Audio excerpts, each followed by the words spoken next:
Le monde des végétaux est vraiment fabuleux. Non seulement c'est grâce à eux que la vie sur Terre est possible, mais en plus ce sont des êtres vivants capables d'une très grande capacité d'adaptation. Découvrons ensemble ce règne fascinant qui compose en fait la majorité de notre environnement. Le principal mécanisme par lequel fonctionnent les plantes se nomme la photosynthèse. Le principe est que les végétaux absorbent les rayons UV du soleil et transforment l'eau et le CO2, le gaz carbonique, en oxygène et en glucose, une composante du sucre. Ce processus permet de produire l'oxygène que la plupart des êtres vivants respirent. Les végétaux composent une très grande majorité des écosystèmes sur Terre. Ils constituent non seulement l'habitat d'une multitude d'espèces, mais représentent également une source de nourriture pour bon nombre d'animaux, dont nous, les humains. Les végétaux nous servent en effet de source de nourriture composant les éléments de base de notre alimentation. Que ce soit des céréales, des légumes, des fruits, des légumineuses, des épices ou d'autres aliments, les végétaux permettent de nous fournir les nutriments essentiels et nécessaires à notre survie. Les plantes nous ont également permis de guérir, de soulager ou de prévenir certains maux et maladies.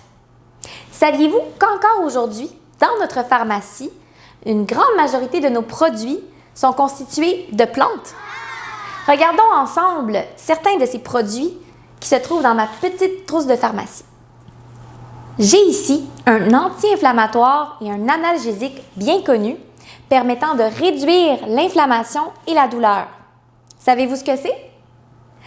La substance active dans un médicament, l'acide acétylsalicylique, provient de l'écorce de saule. Intéressant, n'est-ce pas?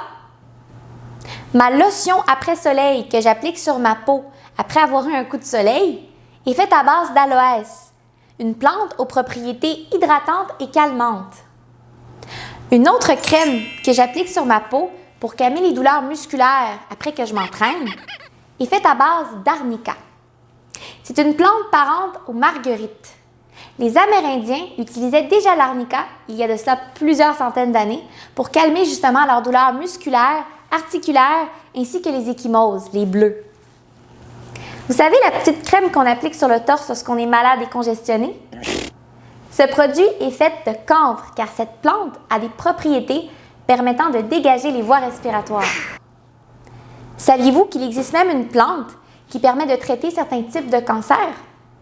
L'if du Canada contient une molécule extraite de l'écorce de l'if qui permet entre autres de bloquer l'effet de certaines hormones sur le corps. Les végétaux sont des êtres vivants qui se sont adaptés à de nombreux types d'environnements et de climats différents. Certaines plantes, telles que le cactus, peuvent survivre à des températures très élevées avec une source d'eau très restreinte, tandis que d'autres plantes, telles que les plantes aquatiques, peuvent être submergées dans l'eau en permanence. Certaines plantes peuvent même atteindre des proportions immenses, comme certains arbres qui poussent dans les forêts atteignant des dizaines de mètres de hauteur. Quoi qu'il en soit, même s'ils nous paraissent nombreux et que leur manière de s'adapter est fascinante, il est de notre devoir de protéger les végétaux de nos écosystèmes. Et ce, non seulement parce qu'ils nous sont utiles, mais parce qu'ils composent la biodiversité terrestre et qu'ils sont essentiels à la vie sur Terre.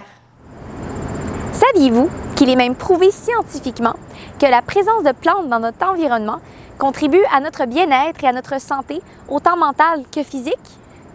Alors, pourquoi ne pas en profiter pour aller prendre une belle petite marche afin d'admirer les beautés de la nature d'un peu plus près?